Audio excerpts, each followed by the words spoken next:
và nên chịu anh gạt đi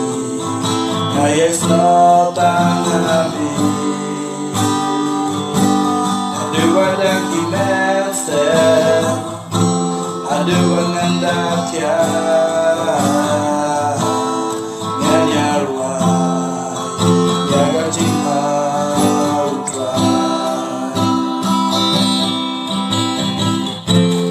Jingbha jong anh mê la dài